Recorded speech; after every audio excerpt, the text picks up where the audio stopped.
Bien, bonjour à toutes, bonjour à tous.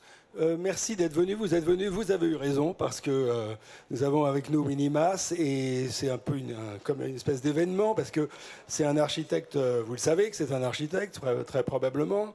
C'est un architecte néerlandais, mais c'est surtout un très grand architecte aujourd'hui contemporain. Il est l'un des associés de l'agence MVRDV qu'il a fondée à peu près il y a 30 ans. C'est pas très clair parce qu'on voit parfois 91, 92, 93, enfin disons 30 ans. Voilà, avec deux de ses associés, Jacob van Ruys et Nathalie de Vries, ce qui donne d'ailleurs l'acronyme MVRDV. Et mis à part le fait que vous êtes professeur, que vous avez créé un think tank qui s'appelle Wild Factory, etc. Pour les gens qui s'intéressent à l'architecture, qui sont amateurs d'architecture, qui suivent l'actualité, qui regardent les sites comme Design, des choses comme ça, il faut dire une chose, c'est qu'il n'y a quasiment pas une semaine, en tout cas pas 2 semaines, sans qu'il y ait un projet d'MVRDV qui apparaisse. Et là, on a droit à tout, des logements, des tours, des musées, des opérations d'urbanisme. On est vraiment servi. Donc vous avez vraiment une puissance de frappe, je dirais, d'intervention mondiale qui est tout à fait stupéfiante. Si on devait citer quelques très exemplaires bâtiments, je rappellerai qu'en l'an 2000, MVRDV avait signé le pavillon néerlandais de Hanovre, de l'exposition universelle d'Hanovre. C'était incontestablement le meilleur pavillon. C'était un pavillon qui reprenait en gros l'idée de ce qu'on avait appelé le stacking, c'est-à-dire l'empilement d'un certain nombre d'espaces très différents les uns des autres, tout à fait surprenant. Vous avez évidemment fait signer en 2014 le marché central de Rotterdam, qui est devenu, avec marché, restaurant, logement, etc., qui est devenu une icône de Rotterdam. Et puisque je parle d'icône, on peut penser que la chose dont on va parler aujourd'hui, l'extension du musée Boijmans, risque très probablement de devenir une autre icône de Rotterdam, parce que le projet est tout à fait original, stupéfiant. Et il est stupéfiant à plusieurs niveaux. Il est stupéfiant pour sa question muséale. Il est stupéfiant par son architecture, son implantation urbaine, etc., etc. Donc, on ne va pas perdre de temps parce qu'on a juste 1 heure. Donc, Winnie Maass, merci d'être là. Est-ce que vous pouvez déjà lancer le PowerPoint pour qu'on comprenne de quoi on parle quand on parle de l'extension du Boijmans? Donc on est ensemble. Nous observons donc cette télévision et on partage ça avec vous. Ça, c'est le concept un peu. Donc, tu m'interroges chaque fois. Il faut remercier Winnie de parler français en plus. De pot. Ça veut dire le dépôt. Et à l'autre côté, ça veut dire le pot, le bol. Le coup de pot, comme on dit en français. Exactement. Et on discute un peu, maintenant sur le potentiel des archives publiques. Ça veut dire les choses qui sont secrètes sont ouvertes. Et je crois que c'est très important de faire ça dans le futur parce qu'il y a une vraie grande collection en dehors des musées. Juste un mot pour Rotterdam, parce que je te pose la question déjà, c'est quoi sa ville, hein? Donc, oui. dis-moi, tu as parlé de... Rotterdam, c'est une sorte d'ensemble. C'est pas une ville... C'est bombardé, donc il y a un grand espace. Et qu'est-ce qu'on peut faire dedans? Et quand tu parles sur le Markthal, oui, c'est un objet. Donc, la ville est une sorte de composition des objets. Et chaque objet, durant 50 années maintenant, ajoute une observation dans la ville, ajoute une manière de voir ou observer la ville. Et je crois qu'il y a un grand respect entre les objets. Parce que j'adore le bâtiment de Rem Koolhaas, qui est fait... le Kunsthal, oui, qui est juste à côté, le musée. Oui, le musée, le Kunsthal, oui. qui est fantastique, qui est un élément très important dans sa carrière. Et donc, il y a 5-6 générations maintenant qui donnent donc à la ville, dans une manière très dense, les observations sur la ville. qu'est-ce que je dois... Donc la halle de Markthal, c'est aussi une manière. Juste une remarque, c'est que c'est une chose très différente justement avec la situation française, parce que la situation patrimoniale de Rotterdam, ville bombardée, comme on s'est reconstruite après-guerre, exemple absolu d'urbanisme triomphant et optimiste. Les Américains venaient voir Rotterdam pour voir comment on pouvait faire un urbanisme auquel on croyait. Hein. C'est donc, il faut comprendre une chose, c'est que vous vous inscrivez avec vos bâtiments qui pourraient être comme des bâtiments célibataires, presque sculpturaux, quand même dans une relation à d'autres bâtiments qui sont d'autres objets. Et principalement d'ailleurs le Boijmans, puisque c'est quand même un bâtiment des années 30. Donc là, il faudra que vous disiez un mot quand même de cette relation entre ce bâtiment années 30 et le nouveau.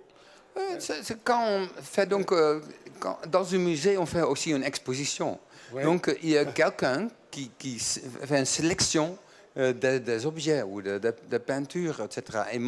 Et il y a aussi une relation entre ces différents objets. Ça c'est peut-être le systématique de Rotterdam, qui est une scénographie dedans. Ce n'est pas complètement déjà connu qu'on fait. Il y a un désir d'être différent. Il y a un désir sur la curiosité, qui est très important. Ce n'est pas...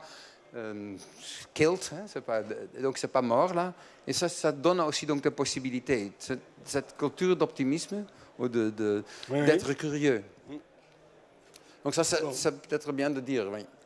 Et donc c'est un objet, mais c'est aussi donc, très rotterdamais, parce que cette U de maisons qui sont dans le style de Maas Kant, un de nos architectes les plus forts que je connais, est dans le style des années 60 et 50, mais juste pour faire deux bars. Vous détestez les bars, mais dans une sorte de cave, ça montre dans une sorte de fierté pour cet espace qui est dedans. Et c'est gratuit, hein, parce que c'est très facile pour faire une cave, une arche. Les Romains ont déjà fait ça. Donc aussi pour les maisons sociales, là est accessible, ça c'est le mot, on peut donc donner cet espace gratuit. Et ça c'est le marché public qui est là. Donc ça c'est peut-être une manière donc, de faire un message, de construire un message. Je crois que ça pour le mot icône.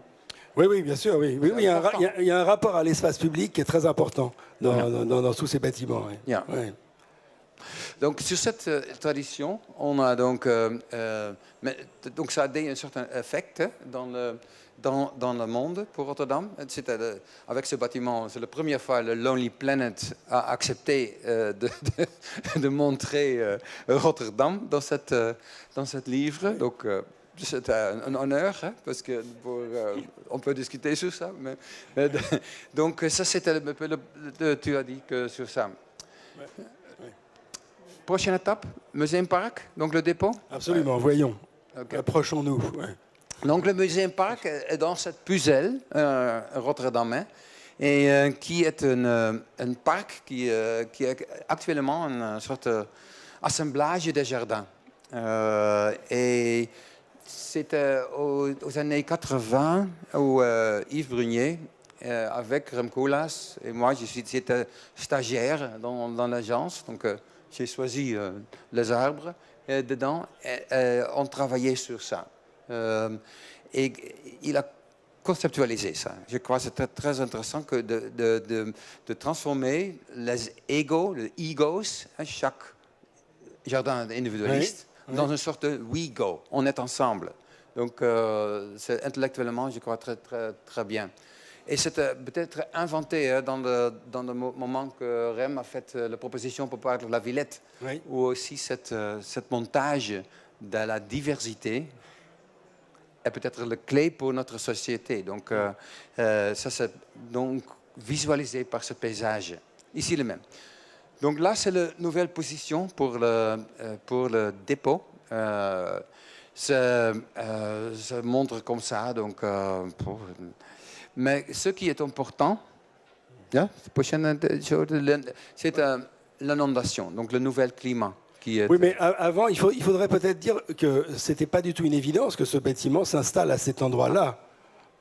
Ça, c'est vrai. En centre-ville, oui. Il y a deux éléments. Est-ce qu'on peut donc installer une archive dans la ville? Non, parce que c'est un bâtiment très, très introvert. Hein. Il y a peut-être 2 fenêtres. Donc. Oui, a priori, un dépôt d'archives, on le met à l'extérieur, quoi. Oui. Oui, donc c'est aussi le cas dans ça, donc, de la discussion où on met cette nouvelle archive. Donc au début, comme urbaniste, on a donc essayé de montrer des endroits et à quelle manière est-ce qu'on peut faire des boîtes introvertes dedans, à quelle manière est-ce qu'on peut réagir dans la ville.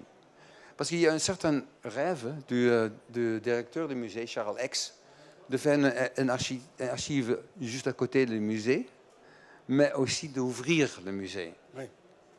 Enfin, ça c'était la clé pour aussi accepter un bâtiment dans cette direction, parce que quand c'est public, OK, il y a un rôle dedans. Donc ça, c'est le cas... Oui, ça veut dire qu'à partir du moment où vous installiez le bâtiment en plein centre-ville, il fallait qu'il soit accessible au public. C'était la donne, en gros. On doit trouver... Ça, c'est une des possibilités. Ça, oui, d'accord. Oui, on peut mettre en bas. Ça, c'est une autre manière. Normalement, on fait ça pour les archives. Mais en Hollande, ce n'est pas une bonne idée à cause de l'eau. Donc, oui, par ailleurs, il y a l'autre problème, c'est ça, les inondations. Oui. Ça, c'est une image du site qui existe. Ça montre ce problème. Pourquoi? Ça existe aussi à Bordeaux, par exemple, parce que les inondations sont là à cause des différences de température, des différences de quantité de pluie, mais aussi à cause de l'urbanisme, parce qu'il y a beaucoup de parkings, de basements qui bloquent. Bien sûr, oui, oui.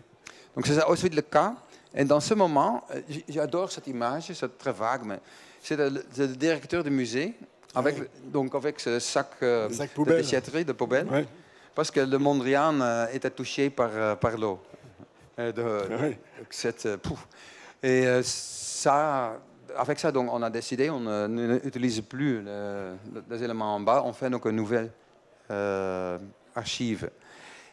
Mais on a simplement donc de l'argent pour un bloc de béton. Oui, un petit peu avec le budget de Centre Pompidou, avec ses archives. Maintenant, dans un endroit que je ne connais pas. Oui. Et je déteste ça, c'est incompréhensible. Mais que de faire ça dans ce coin. Mais donc, dans ce moment, il y a un problème parce qu'une archive qui est ouverte, ça coûte un petit peu plus. Donc le budget de la ville était OK, c'est 50 millions plus ou moins. Et pour un musée public, on doit avoir autre climat. On a besoin des extra salles où on peut donc montrer des choses qui sont légères, éphémères. On doit protéger. Oui, il faut qu'il y ait plusieurs espaces avec des températures différentes, de l'hydrométrie différente, des choses comme ça. Oui. Oui. Et un restaurant, etc. Donc, on a besoin de plus de 30 millions. Et le maire a dit non, je ne paye pas. Oui, c'est là. Alors je sais, parce que c'est ça qui est très important, c'est que vous vous êtes engagé dans le processus de récupération de l'argent, quoi, en fait. Yeah. Et ça, c'est important, parce que ça veut dire que vous considérez que le travail d'un architecte, c'est pas seulement de dessiner un projet, c'est même parfois d'aller jusqu'à chercher l'argent pour le rendre possible. Je crois que les grands projets sont déjà nés dans cette phase. Dans cette phase de la recherche, du financement. Du financement, de la taille, de l'inscription, où est-ce qu'on se met dans la ville, etc. Donc j'espère que le rôle des architectes peut être aussi plus grand que seulement dessiner. Mais je voudrais comprendre une chose. Quand il y a eu le concours, tous les architectes s'installaient au même endroit. Oui, mais c'est un petit peu plus tard. Oui. Donc, il y a une phase avant pour trouver l'argent, 30 millions, et pour accepter que le musée peut être dans le centre. Dans le parc, là. Donc on a fait un croquis, 7 croquis. On a dit quand on ne peut pas mettre un musée dans l'eau, on mettra dans l'air. Et non, 4 ascenseurs, ça va. Donc c'est une sorte de table ou un ballroom dans le parc de Yves Brunier. D'accord. Donc, on a transformé des endroits pour ce salon. Oui, salon d'accord. Donc l'idée, c'est de... Donc c'est compris. On a fait cette archive. On ouvre l'archive et ici, le Mona Lisa, parce qu'on doit être là, est montré dans la ville, comme une sorte de ballet. D'accord. Ouais. On a montré ça dans de différents lieux, donc dans le Frieze, dans Art Amsterdam. Dans des grandes foires d'art, oui. Yeah. Et pour trouver donc des fondations. Parce que je voudrais bien que les archives ici aussi faire la même chose. Et pour ajouter des collections privées. Donc, on a discuté avec François Pinault, etc. Oui, c'est-à-dire que pour avoir plus d'argent, vous avez accepté qu'il y ait une partie qui soit privatisée. D'accord. Donc,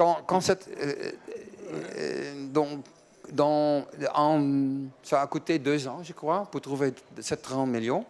Et puis, donc, on a fait le concours entre des architectes dans un lieu qui n'est pas celle-ci, mais en avant.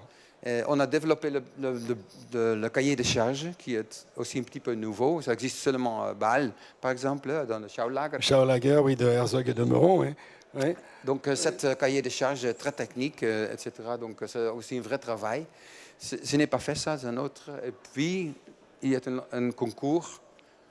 Au début de 80 architectes, puis une sélection de 5, et, avec de différents dessins. Et enfin, on a choisi nous. D'accord, oui. Oui.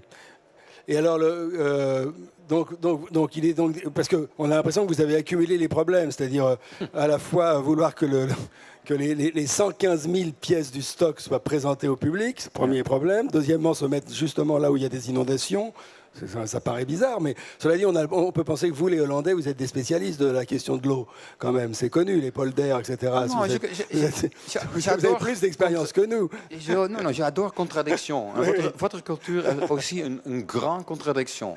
Donc, je crois que c'est très important de jouer avec ça et de montrer ça. Ça donne aussi une certaine richesse. Oui, qu'il y ait plus de contraintes, quoi. Que ce soit encore plus difficile, oui. Et ça donne, je crois, un certain caractère, enfin. Je crois que c'est dans le dessin final, est là. Donc, oui, qu'est-ce que le concept urbain avec lequel on a gagné le concours? Pour comprendre la situation, ça c'est la situation, le cercle orange, ça c'est le musée, mais ça sont tous les gens qui partagent, même le musée de Rem Koolhaas aussi a des éléments dans cette archive, c'est en bas. Ceci. Donc, quelle forme est-ce que je dois donner pour ce musée? Je dois trouver une forme qui n'est pas une copie de Boymans ou une copie de l'hôpital ou de Kunsthal. Donc, je veux faire quelque chose qui est neutre, qu'on ne peut peut-être pas observer. Donc, quelle est la logique? C'est juste pour expliquer tout le monde. Ça, c'est l'endroit. Ça, c'est l'axe bleu de Yves Brunier. Ça, c'est le cube de programme. Et ça, c'est le deuxième élément, parce qu'on peut dire que c'est déjà difficile de mettre donc un bloc clos dans une ville, mais mettre un bâtiment brut dans un parc, c'est impossible. Après Versailles, c'est impossible de faire donc une liaison entre parc et... donc, qu'est-ce qu'on peut faire pour aussi donc, aimer cette contradiction? Donc, on fait sa ronde, aucun coin, donc on peut, avec ça, puis on fait le footprint le petit que possible. C'est-à-dire l'inscription au sol la plus petite possible. Oui. Pour pas bouffer le parc, quoi, pour pas perdre le parc. Par exemple. Pour conserver et puis les aussi, arbres. Oui, d'accord. Pour avoir donc un empilement, donc une fondation qui est très fin pour ne pas bloquer l'eau. C'est presque comme un bateau, le bâtiment. Ça, c'est notre nouvelle réalité. D'accord. Et avec ça, parce qu'une autre chose qui est importante de comprendre pour discussion sur la nature, la relation entre nature et ville, on doit compenser. C'est une règle en Hollande, même aussi pour Natura 2000, pour compenser ce que vous faites. Oui. Et on augmente ça dans le proche futur. On doit. Parce que, donc ici, le toit est plus grand et on met une forêt dedans. Donc ça, c'est clair. Ah oui. Il faut compenser la nature que l'on fait disparaître. Il faut la remplacer. Ça sont les D'accord, arbres ok. que j'ai plantés avec Yves. Un peu changés. Ils sont de mon père. Et on a décidé de mettre ça dans cette... Et augmente un petit peu les choses. Donc et puis on donne donc un environnement pour la ville. Donc, et ça marche avec ce tapis de jardin. C'est un des jardins qu'on construit. Enfin, peut-être on peut discuter sur Pépiloté-Rist, qui est partie du team, pour montrer ça. Mais puis, qu'est-ce que la prochaine étape dedans? Et ça, c'est un des stagiaires a mis ça dans la table. Et ça, c'est waouh! Parce que ça veut dire quoi? Que quand on fait quelque chose comme ça dedans, ça augmente visuellement la parc qui est tournée. Et ça, c'est aussi donc une réflexion pour les événements. On peut observer quand on est dans une rue qui termine, et il y a aussi un miroir en vous, et on peut donc observer à l'autre côté. Donc c'est la même chose. On peut observer toute la collection du parc de Yves Régnier, on peut dire. Et même, on peut augmenter le ciel. Ce sont les hypothèses pour donc un peu où est le bâtiment. Ça, c'est un peu le question. Oui, c'est presque un bâtiment furtif. C'est-à-dire que vous voulez, il a tendance à ça disparaître. Mais ça, c'est une question après qu'on peut se poser. Mais savoir si justement le fait de faire un bâtiment, on va le voir, qui est composé que de surfaces réfléchissantes, est-ce que c'est pas quelque part une démission de l'architecture aussi? Oui. Ça, c'est intriguant comme positionnement aussi. Oui, mais j'adore d'utiliser le mot inverse. Oui, donc dans le discours et dans la logique de pensée.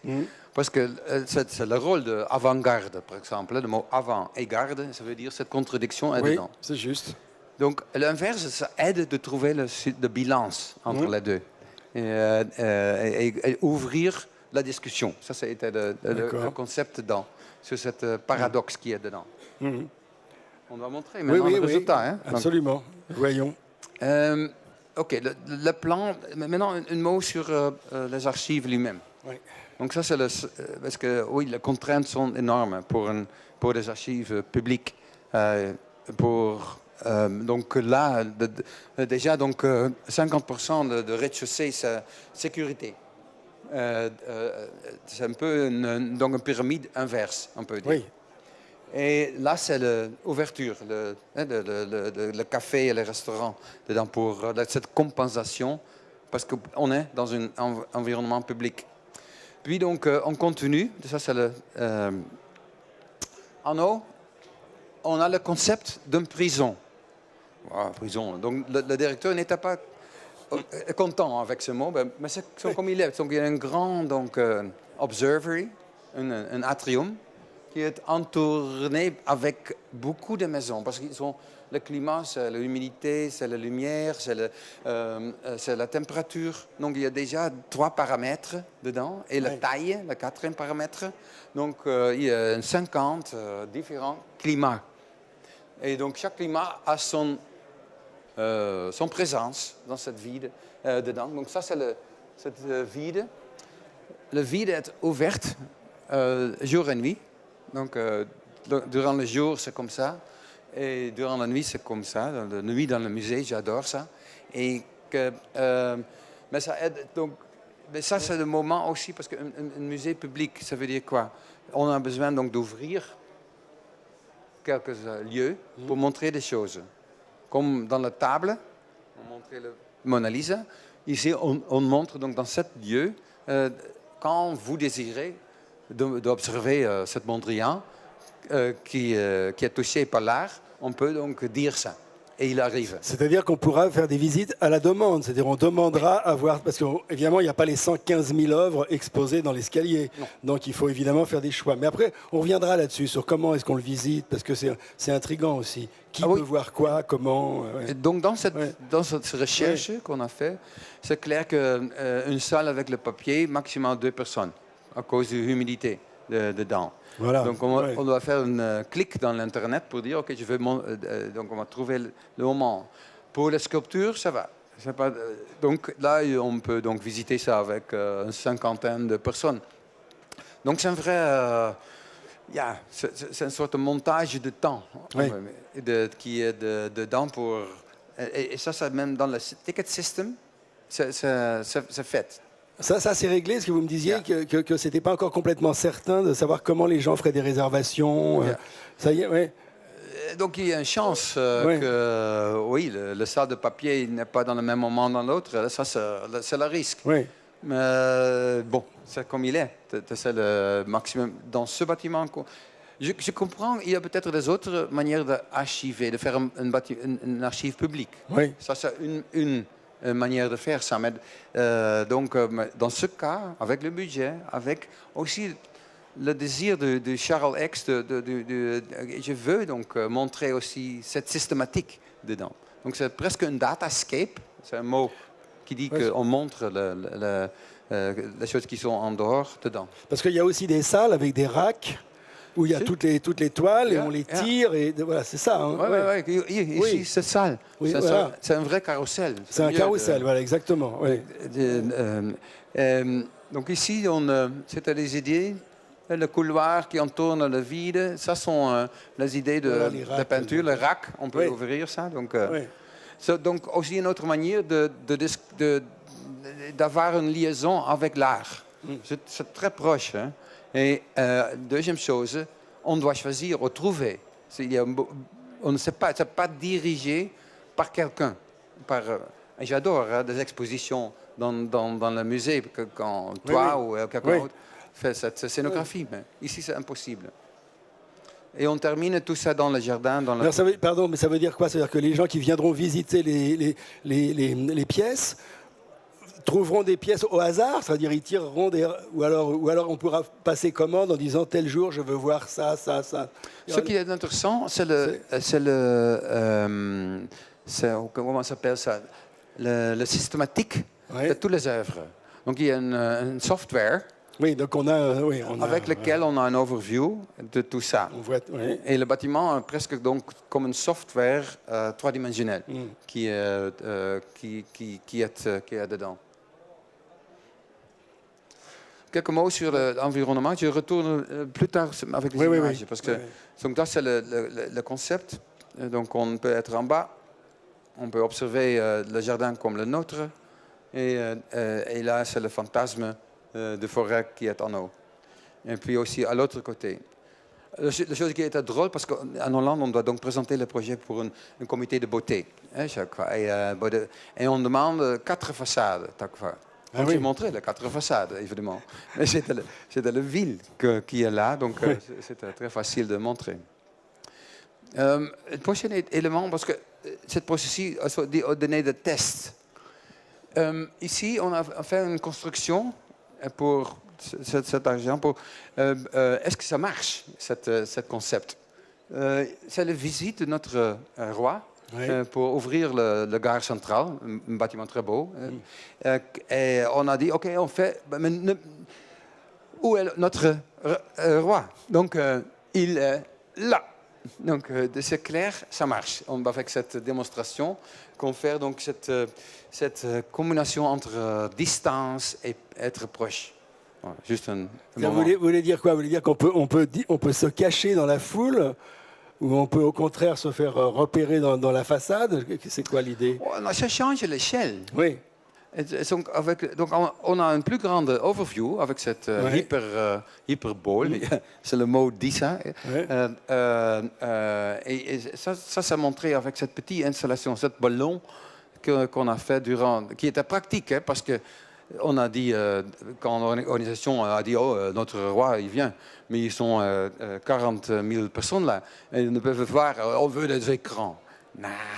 Oui, d'accord. Ça sert d'écran quasiment, quoi. C'est une sorte d'écran, oui. Mais ce test était très important. Puis, le bâtiment, on a décidé d'utiliser aussi cet environnement pour augmenter la nature. C'est maintenant en construction, c'est avec Gustafsson, qui fait aussi le Trocadéro. Maintenant, ça sont les tests où qu'est-ce que ça donne pour la ville. Donc, la ville est en pierre, et là, mais ça a donné une double touche de nature pour ça, une sorte une pièce de nature qui est doublée. Et donc, réalisation. Ça, c'est important parce que ici, on observe la fondation. Très petit, mais c'est lourd, hein, ce bâtiment, parce qu'il y a beaucoup de layering, la sécurité, c'est énorme, oui, c'est une pyramide. Et, pour le climat aussi. Donc, mais on a positionné cette mini-pieu pour ne pas troubler l'eau. Comme les needles, je ne connais pas le mot needles. Donc ça, c'est déjà joli à voir. Quand vous dites mini-pieu, ils descendent à combien? C'est quoi les fondations? 65 mètres. 65 mètres, oui. Avec c'est comme ça. Oui. Donc, c'est un phénomène en Hollande, que ça veut dire la fondation promenante. Parce ah oui, elle bouge, oui, bouge. Absolument. Oui, oui, d'accord. C'est OK, c'est bouge. Donc, c'est comme un bateau. Donc, et puis, on a construit le bol. C'est un moment très important. Et on commence avec le miroir. Donc, c'est scripted parce que tous les miroirs sont différents. Oui, bien sûr, oui. La dimension. Oui. Et deuxième chose qui est intéressante, donc un bâtiment est un processus. Ça, c'est peut-être dans les détails, parce qu'on a montré cette image. Est-ce que ça peut être une vérité? On a demandé.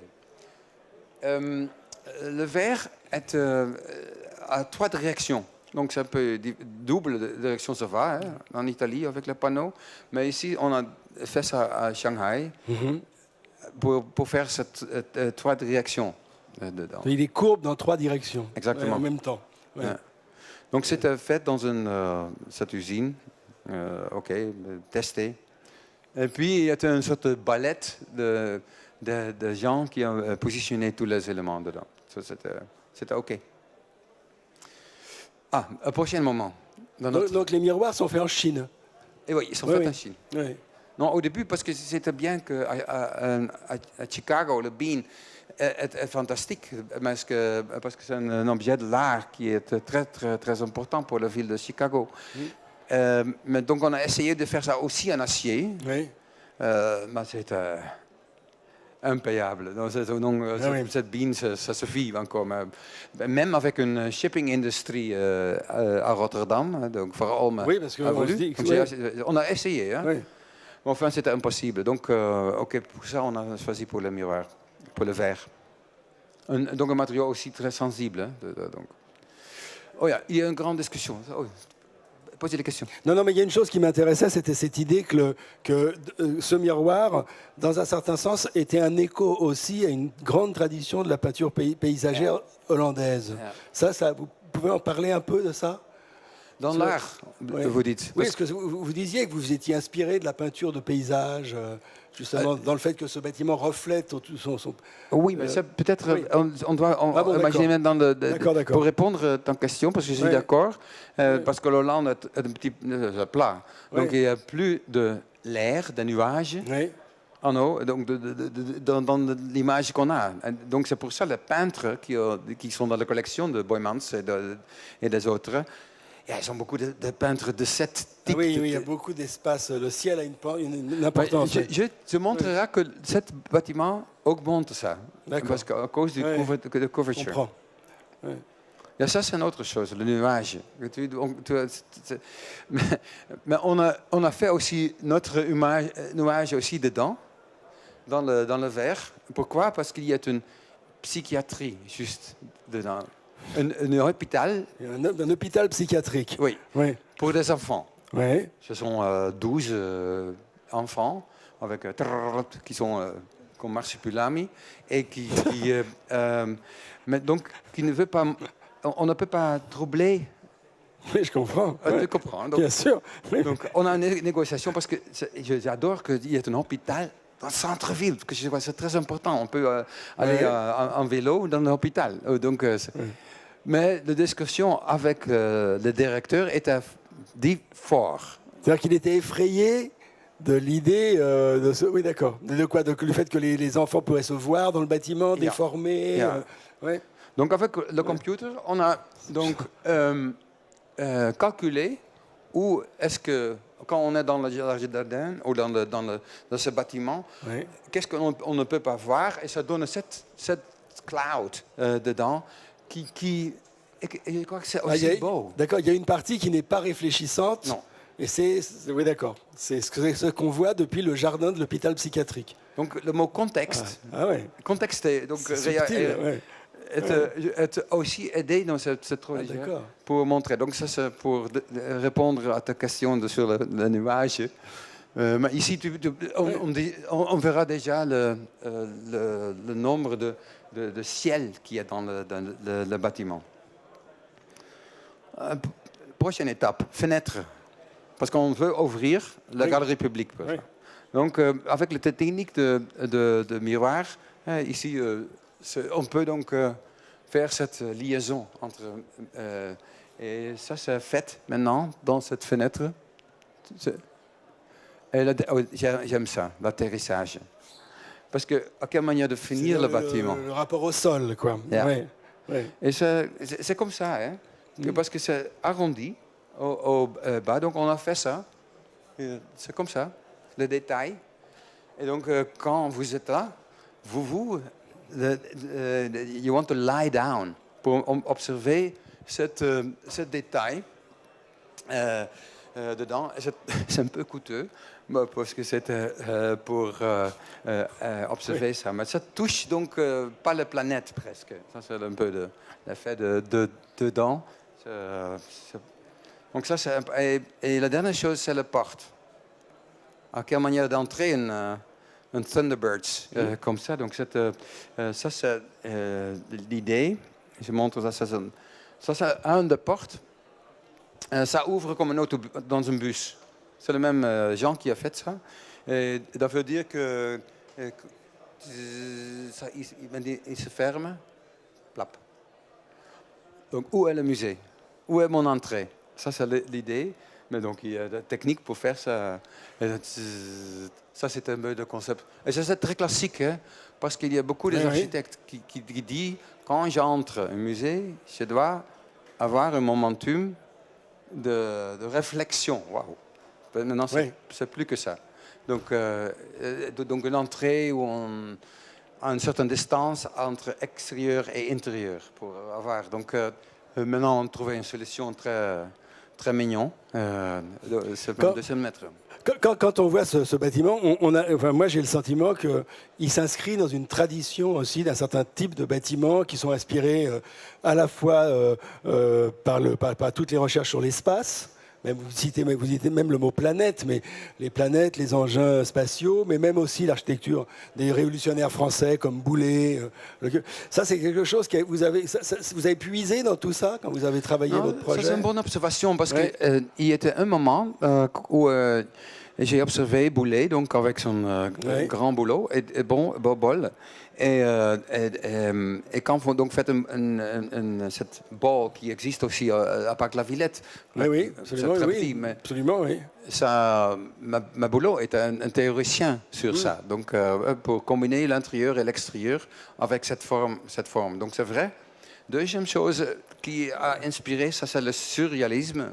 Avec nos amis belges, évidemment, pour que je crois que c'est une approche très importante pour comprendre notre réalisme et pour diriger ça dans une manière subtile dans le futur. Et donc, ça, avec cette dépôt, peut-être ça aide, c'est aussi conceptuel. Et on pose des questions à cause de ça. Et on commence à réfléchir. Donc, ça peut... Il y a une autre question que je vous posais, c'est que donc l'extension du Boijmans, elle vient à côté d'un bâtiment très marqué des années 30, très beau. Est-ce que, alors ça pose la question patrimoniale, quoi. Comment est-ce qu'on met de l'architecture contemporaine près d'un bâtiment ancien? Il y a un écho avec l'ancien bâtiment du Boijmans? Literally. Oui. Très directement avec cette réflexion. Oui. Quand est-ce qu'on accepte ça? C'est ton question. Quelle relation est-ce qu'on doit faire avec notre époque? On a discuté déjà sur le contexte rotterdamais, qui est une sorte de collection. Bien sûr. Donc ça a aidé pour dire, OK, on n'a pas besoin de copier dit une architecture haussmannienne ou quelque chose de la discussion qu'on a ici. Non, ici, on peut donc être un petit peu libre, où on n'a plus de possibilités pour faire ça. Mais quand le critère, on doit donc faire quelque chose qui aime les autres éléments, qui donne donc une nouvelle vue sur la vie. Quand ça, notre règle urbaine, c'est ça. Oui, en les reflétant, quoi. Ouais. Yeah. Ouais. Yeah. Donc ça donne l'espace pour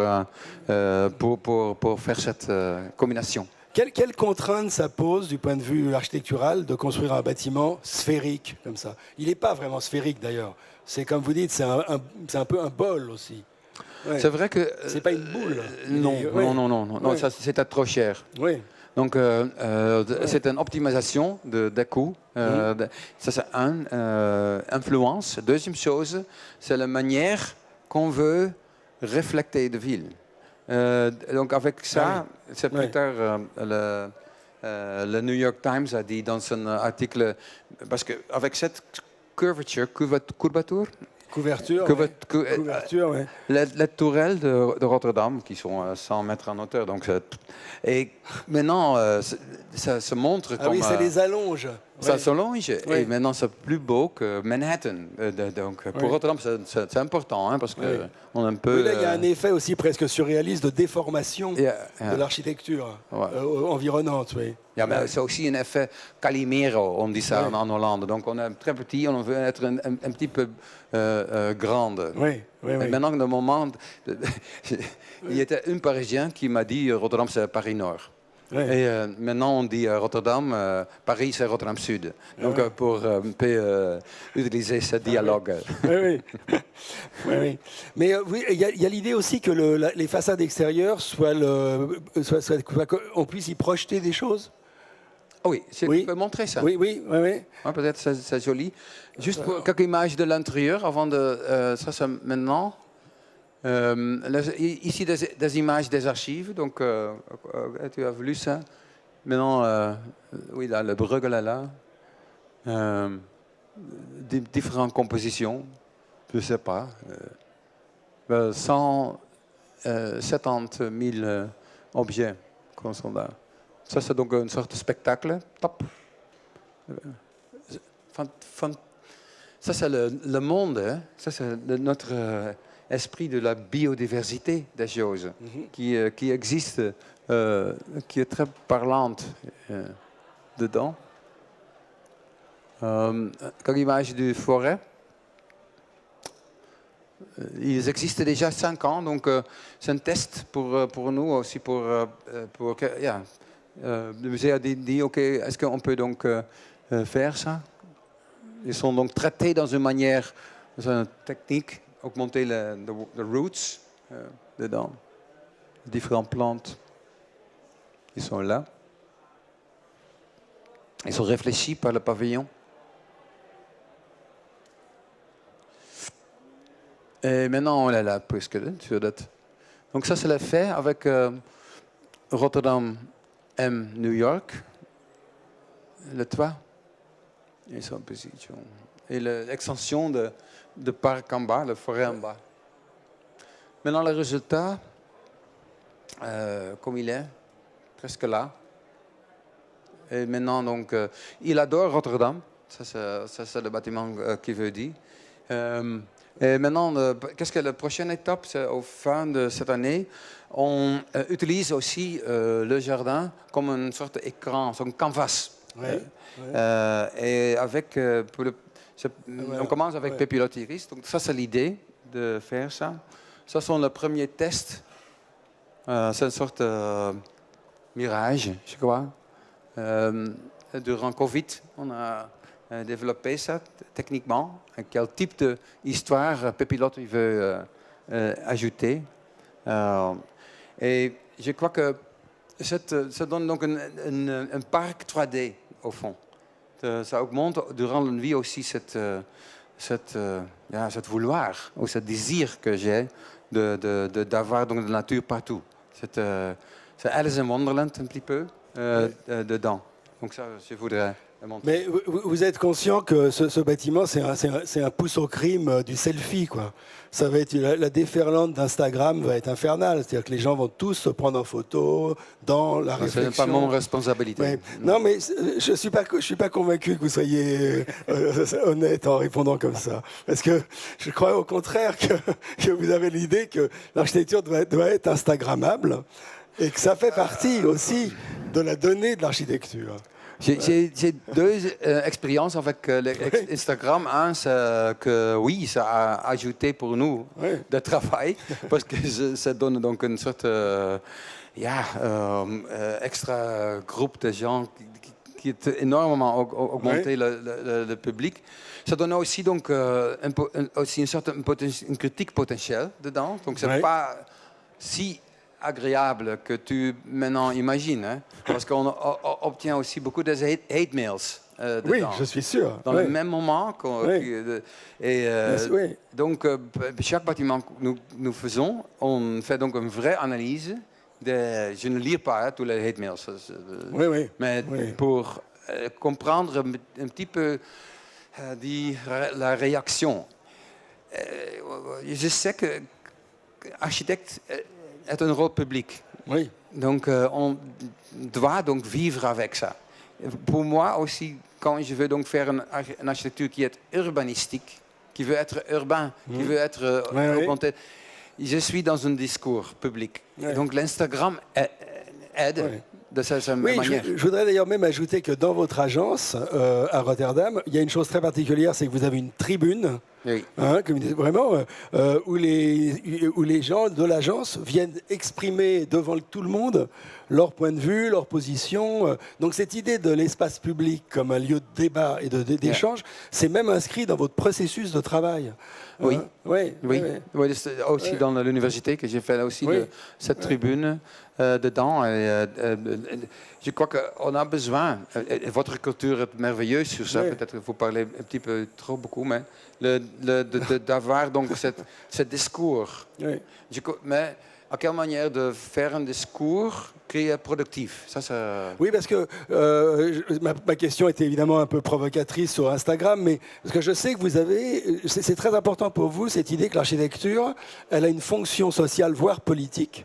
Vous m'avez dit un jour que vous estimiez qu'il fallait absolument sauver la classe moyenne. Parce que là où il y avait une classe moyenne, il y avait la possibilité. Donc ça, vous pouvez parler un peu de ça rapidement, en quoi vous concevez, quel est le rôle social que vous attribuez en tant qu'architecte? Non, une des grandes perspectives pour la société du futur, c'est pour résoudre un peu la polarisation entre riches et pauvres. Ça, c'est clair.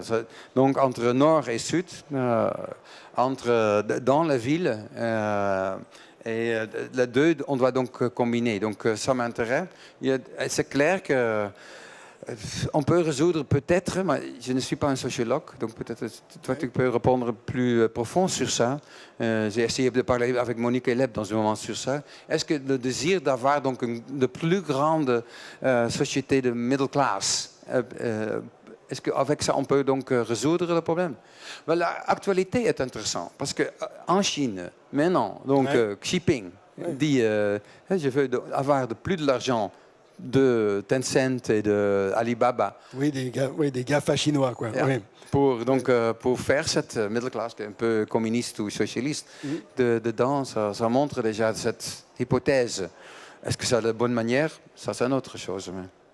Oui, parce que quand vous avez fait cette très belle bibliothèque en Chine, dont tout le monde a vu, avec ces milliers de livres exposés, là, il y avait un discours qui était très nettement en faveur de la lecture, de la littérature, peut-être même de la libre expression. Enfin, il y a tout ça. Donc, oui, ça, c'est une beauté que je n'ai pas complètement imaginée en avant. Donc là, Instagram a donné deux réactions. Un, c'est pour les gens en Chine qui dit maintenant il y a un espace où tous les livres sont là. Je peux obtenir le livre directement. Donc ça, je crois que ça, c'était un sentiment qui a donné cet énorme effet. Et à l'extérieur, il y a une sorte d'idée qu'en Chine, on n'a pas tous les livres, donc maintenant on a les livres. Donc ça a aussi donné ce sentiment dedans. Et puis, la dernière réaction qui était importante parce que le client a changé le contenu. Il a peint le livre. Oui, c'est ça, oui. Et, Ouais. et il ne m'a pas dit ça. Donc Oui. j'étais furieux quand j'étais là. C'est à cause du feu, à cause de choses techniques. C'est une personne qui a peur Oui. de faire ça. Mais j'ai dit donc immédiatement avec ces réactions, maintenant on doit donc faire tout le livre dedans. On ne peut pas faire. Donc ça a aidé Oui. pour la transformation après. Nous, en France, mais pas doute ailleurs, on a toujours cette question aujourd'hui qui est que si on a Beaubourg, par exemple, a été ouvert au public, son succès est tel que d'ailleurs à nouveau ça va fermer pour le rénover. Donc la question est permanente maintenant, c'est comment faire venir des gens qui ne vont pas dans les musées, comment faire venir les gens des banlieues, etc. Piano parle très bien de ça, en disant que c'est aujourd'hui ça la question. Bon. Est-ce que vous pensez que la conception telle que vous pensez le bâtiment du Boymans, là, est-ce que c'est susceptible d'attirer des nouveaux publics ou au contraire que c'est encore presque intellectuel le processus? Il faut réserver, il faut demander ce qu'on veut voir. Est-ce que c'est pas trop intellectuel encore une fois? C'est une hypothèse. Ouais. Donc ce bâtiment est une des manières de tester ça. Ouais. Ça c'est par avoir donc toute la collection dans la ville. Deux, pour avoir un objet qui est un peu bizarre. Qui attire à ce moment donc aussi beaucoup de skaters, par exemple, qui défendent leur endroit parce que maintenant c'est un lieu fantastique Oui, donc, oui. dedans. Et peut-être avec ça on peut... il y a une certaine curiosité.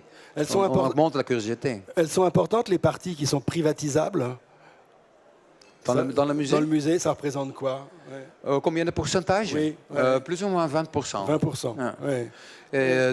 Ça dépend de collectionneurs. Ils sont des collectionneurs qui ont une chambre ou une chambrette eux-mêmes, et les autres qui mettent donc leur collection dans la collection totale. Donc ça, c'est pas complètement visible dans ce cas.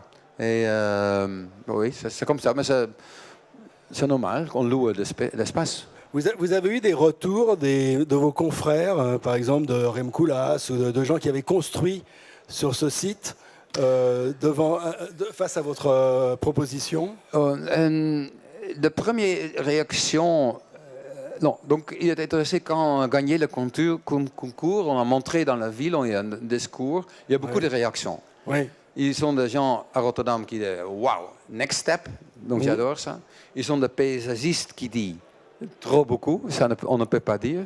C'est un Rem avec son fabuleuse manière d'être l'oracle de Delphi, à dire que je suis ouvert pour la future. Donc, c'est intéressant. Petra Blaise, qui donc, dans un moment, son ami, qui a défendu donc le paysagiste ancien, donc, Oui.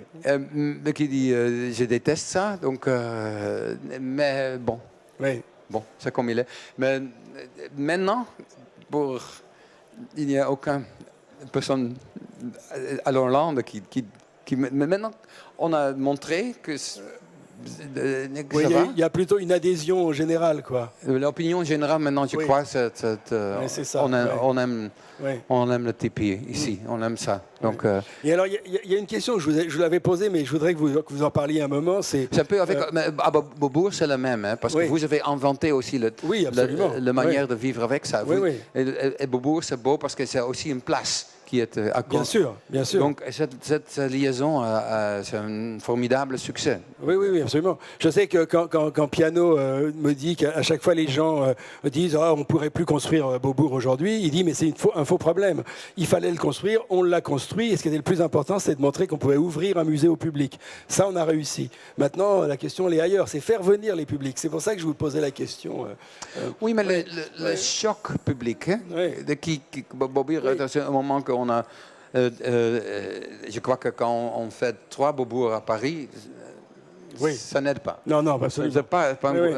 Donc une fois, ça va. Ça, c'est un choc rotterdamais, cet élément qui s'explique avec ça. Donc, toute question, est-ce que ça aide pour obtenir plus de gens qui sont intéressés dans l'art. Un petit peu plus, oui, hein, parce que je crois, j'espère qu'il y a un écrivain ou un chercheur qui a observé ça pour Beaubourg, mais je suis sûr que ça attire. Oui, oui. Alors moi, il y a une question que je voulais vous poser, c'est presque une question de conclusion, parce qu'il est bientôt l'heure, mais je voulais vous demander, d'après vous, qu'est-ce qui explique le succès actuel des grandes agences du Nord ? Coolaz, Big, MVRDV. Visiblement, il y a quelque chose. Il y a eu un moment un engouement pour les architectes japonais, ça continue. Mais il y a vraiment, vous avez une force quoi, de proposition. Snow-Eta en Norvège. D'après vous, pourquoi ? Quel est votre secret? Comment dire? Non, c'est très, très visible. Et je crois qu'une série de ce type d'architecture sont très visibles, sont très directes. Sur son message, presque. C'est presque des concepts. Oui, c'est le concept là. Donc, c'est conceptuel. Le mot concept est très important parce que ça combine donc une idée avec des détails et une forme. Donc, ça s'explique une chose. Et deuxième chose, c'est que les pays nord sont riches. C'est très dense. C'est très mignon. C'est petit. Donc, on veut montrer aussi. On a donc une sorte de podium pour montrer ça, parce que c'est l'effet Calimero. Donc, vous avez un esprit de compétition. Compétition, oui. Oui, c'est-à-dire que urbain, dense, petit, riche, avec la volonté de s'affronter aux Chinois, aux Américains. Exactement. Nous sommes petits, on est là, donc c'est tout. Et donc c'est dans l'architecture, mais je crois aussi c'est dans la théorie maintenant, parce qu'il y a une grande discussion entre les universités américaines côté est, donc Harvard et Princeton, etc., qui s'inscrit dans une culture de writing qui est un peu complexe et dit les réponses de Northbrien et sa directness. Donc, oui, on a besoin de cette théoricien, mais je veux accélérer. Oui. Tu le comprends? Oui. Je veux réfléchir, mais combiner ça avec une sorte de construction. Donc, après le mot déconstruction des années 80, qui était partout, que pour réduire cet effet, maintenant, c'est le moment d'être constructiviste, peut-être. De reconstruire à nouveau, quoi. Construire à nouveau. Bon, Winnie Maass, merci beaucoup. Je pense que je sais que vous avez un train à prendre. J'espère qu'on ira voir le Boymans, évidemment. Si on n'a pas le temps ou la possibilité, vous construisez en France, hein, Caen, Lyon. Il y a pas mal de projets de MVRDV aussi en France. Mais enfin, en tout cas, évidemment, ce qu'on veut voir, c'est les 115 000 œuvres et voir des stocks et voir comment on fait. Parce que ça, c'est vraiment... Pour moi, ça reste encore un peu un mystère. Mais si j'ai bien compris, il faudra réserver, voir... on va étudier tout ça. C'est clair qu'on a résolu quelques problèmes et pas tout. Pas tout. Donc, c'est un disclaimer que je voudrais... Et j'ai aussi dit, ça, c'est une manière de faire ça. Je rêve maintenant pour transformer le MoMA dans un autre bâtiment, parce que je déteste ce bâtiment. C'est vrai. Et je crois que quand on décide de faire vraiment des archives, je vais couvrir ce bâtiment avec cette énorme collection. Et puis, après ça, on entre dans un espace neutre qu'on connaît. Et avec ça, je fais vers une sorte de stockage fort à New York. Je crois que ça, c'est mon rêve pour la prochaine étape. Parfait. On va vous suivre, alors d'accord. Bon, merci beaucoup, Winnie Maass. Merci à toutes et à tous. Merci.